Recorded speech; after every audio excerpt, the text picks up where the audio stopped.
To make generational wealth in crypto, you need to time the cycles. This isn't a cheesy video to just talk about buy low, sell high.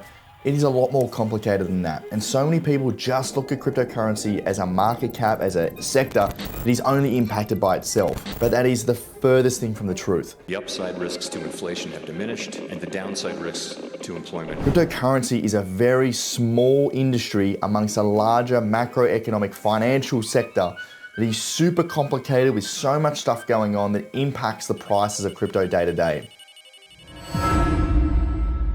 In this video, I'm going to try and break it down very, very simply to help you understand what impacts cryptocurrency prices, how to time market bottoms, how to time market tops, so you can make the most out of your crypto portfolio and grow it from where you are now into hopefully some generational returns so you can live a happy, epic lifestyle like I'm trying to do.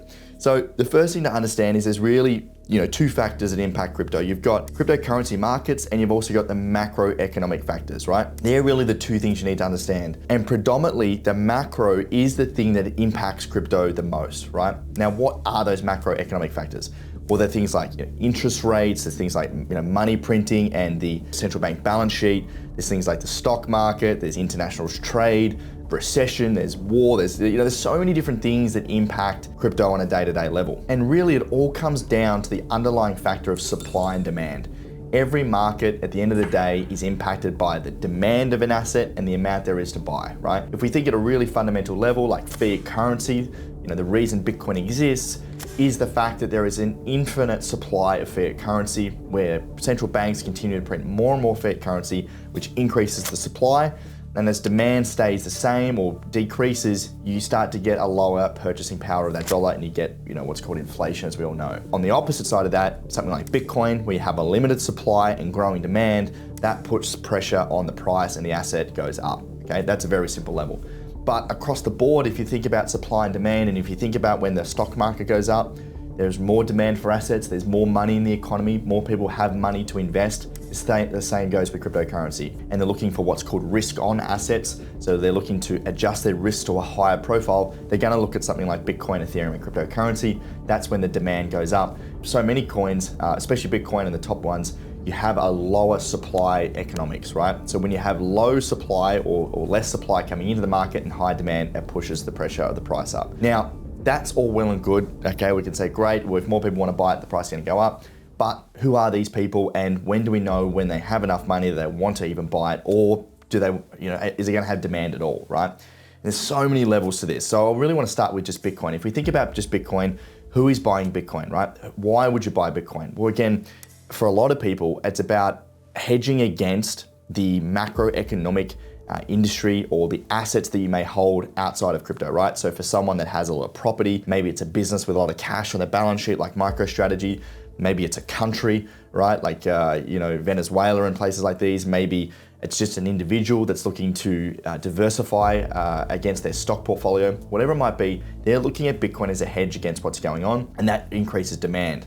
Now, if money is hard to come by, right? If we think about the macroeconomic factors, if interest rates are high, what does that even mean? Well, it means that it's more expensive to go and loan money from the bank, right? So if it's expensive to go and loan money from the bank, well, then there's going to be less people loaning money. There's going to be less businesses going to get money from the bank. There's going to be less money circulating the economy. So as central banks increase the interest rates, it becomes harder for money to be accessed, which means there's less money physically in the economy to go and buy cryptocurrency. Now, if we think back in 2017, for example, when Bitcoin ran up to $20,000, that year, the all-time high, there was a lot of money in the economy. Interest rates were down, a lot of people had excess capital, there was a lot of discretionary spending, and people were looking to invest that money because they had surplus cash, right? So where would you put that? Well, let's go punt it on some crypto, right? Let's go gamble, maybe let's speculate, let's go buy some crypto.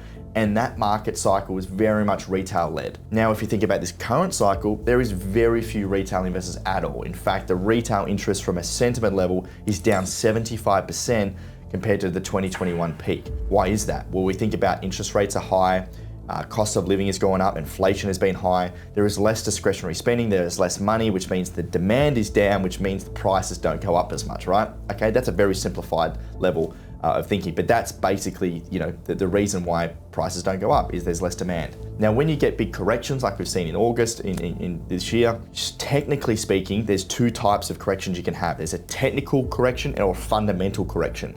Now, a technical correction is where you usually get this domino effect of liquidations, and there's usually impacts at the top that circle down. You get this domino effects and the market corrects, right? So in August, what we saw fears of recession. We saw the US stock market sell off. So a lot of people were fearful, right? Demand was down, supply was higher, a lot of fear in the market, people sell down their positions, right? When you get a lot of people selling down their positions, you get this cascading effect of liquidations.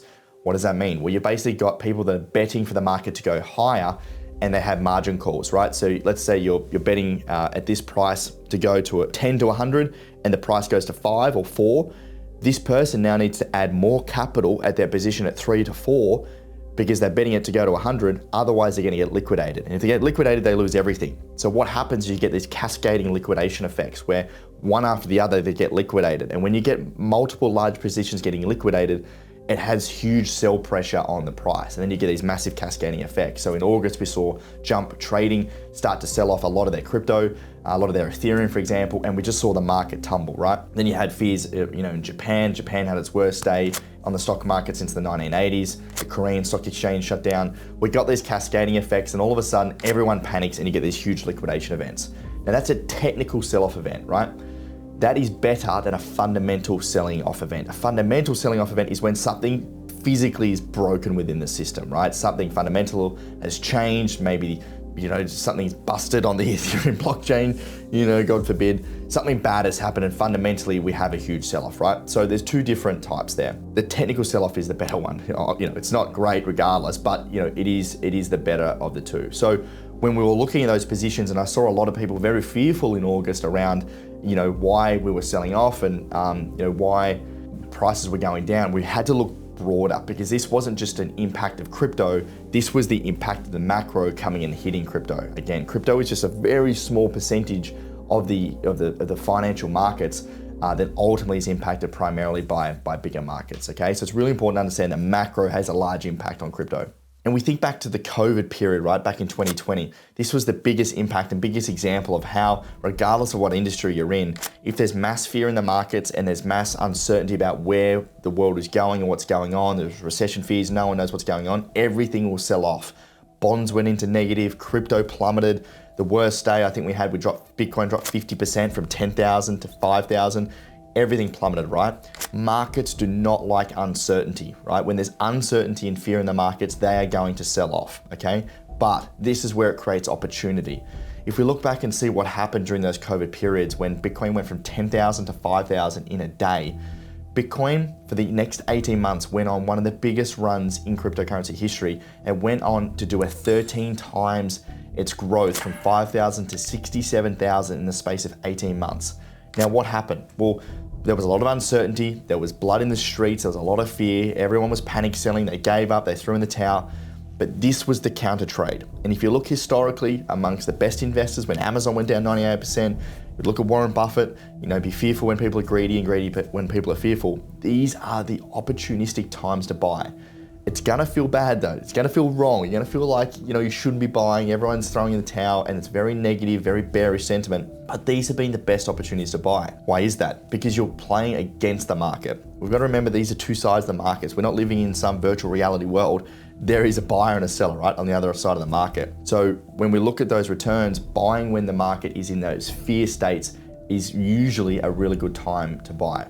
Now, fundamentally, why did Bitcoin then go on a massive run afterwards? Well, we started to see interest rates come down.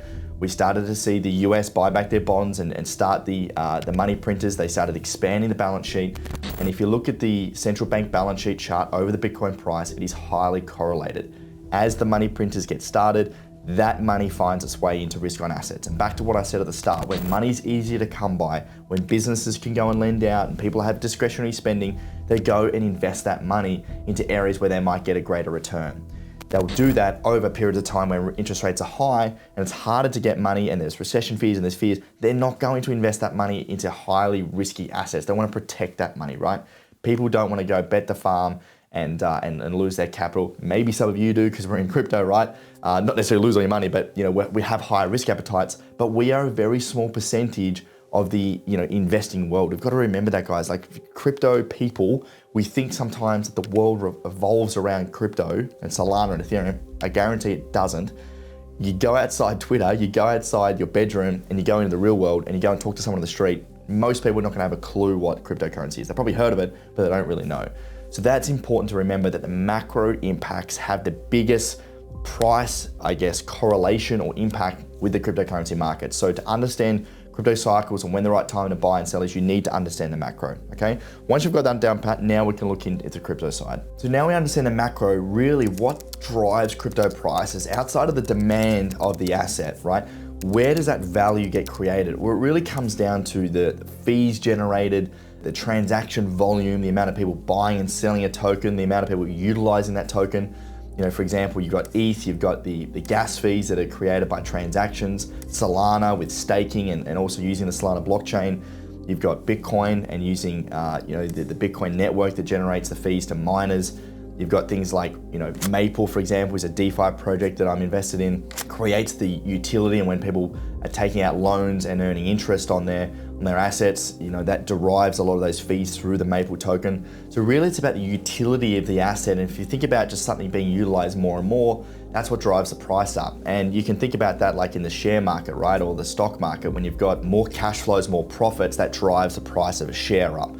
Different in crypto, we're not talking about shares or ownership, we're more talking about utility and how much revenue and currency is driven through that token. So many different cryptocurrencies are completely different. I'm oversimplifying it, but basically if you think about it, the more people that are using an asset, more people are using a token, the more the price of that asset should increase. Also, if you think about just buying and holding, right? You think about one of the best things about Bitcoin is that you've got so many people in the Bitcoin network, in the Bitcoin industry that don't spend it, don't send it, they just hodl. And that as well drives up demand because you're basically restricting supply. You've got a large percentage of owners that just continue to hold and accumulate more. That is ultimately a very positive thing for an asset like Bitcoin. Same with Ethereum, right? With its deflationary supply, and you've got 30% staked. That is restricting the supply, and as demand goes up, it ultimately puts pressure on the price to increase. Now, the other side is you've also got restricting supply of Bitcoin, right? And if we think about cryptocurrency, and one of the things that continues to be true amongst cryptocurrency is the 4-year cycle, and this is the Bitcoin 4-year cycle. We had the Bitcoin halving earlier in the year, and we know every 4 years the circulating supply, the new supply that comes in, halves every 4 years. And that ultimately reduces the supply, and as demand increases, we get upwards pressure on the price. And historically, the 12 to 18 months after that Bitcoin halving event has been the most profitable for Bitcoin, and that continues to be true. So I'm still holding out that I believe later this year into 2024, into 2025, we're going to start to see Bitcoin really start to increase its value and growth based on previous bull cycles, and just ultimately with that 4-year cycle, maybe playing in with the macro, as I mentioned, as we start to get the money printers going, rates come down. We've got a political year with the election. These government officials, they're not gonna want a recession or the stock market to go down, because that's what they're going to be remembered for, right? They're going to be very political. They're already pandering to crypto, and I believe that's also going to line up with the 4-year cycle to push the price of crypto up over the next 12 to 18 months. Okay, so we've spoken about macro, we've spoken about crypto, we've spoken about the cycle, supply and demand, but the other really big one that I haven't spoken about just yet is the sentiment and narratives and themes that drive cryptocurrency. And if we remember back in 2017, we had the ICO boom. Then in the 2021 cycle, we had the NFT boom and the gaming and metaverse. And now this cycle, we haven't really had that big, retail narrative just yet. There hasn't been that real thing that's driven a lot of prices up. And I think, inside crypto, we've definitely had the Solana meme coin run, but that's ultimately been led by, people already within the space. There hasn't been that real big retail narrative that's driven prices. And that ultimately is what excites people. People get excited by narratives. People get excited about visions and dreams and ideas about how the future could be perceived in the future, and that's what drives crypto prices up a lot. And we saw that, as I mentioned, in the ICO era, we had so much money coming through Ethereum, which drove these new ICOs. And the reality is, if we look back, what ICOs made it through from 2017? I could probably count them on one hand. Even the NFTs, right? We had this huge bubble, huge excitement. NFTs are going to be the future, and ultimately look where they are now. Not to say the technology isn't good. I fundamentally like NFTs, for example, but the narrative is what drove a lot of those prices. And again, that's what drives a lot of cryptocurrencies still now, right? With speculation, people are speculating DeFi is going to be big, or they're going to be speculating that gaming is going to be big, or AI, or DePIN, decentralized infrastructure, whatever that might be. Those themes and narratives drive cryptocurrency prices, and that's really what drives social media, drives the conversations behind closed doors with your friends and family. That's what drives the impact of prices of cryptocurrency a lot, is that speculation, community, that cult-like following. Look at something like XRP, which I'm personally not a fan of, which you probably know if you've followed me for a little while now.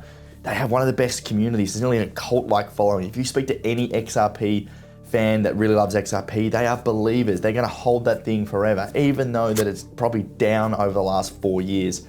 They are gonna hold forever because that culture and community is what sticks the value of these assets, because you've got so many people that just believe in it, which is a good and a bad thing, right? It's good if you're on the right side of an asset that has also the fundamental value, the utility, the supply and demand economics, the macro factors, and the narrative, you've got a winner.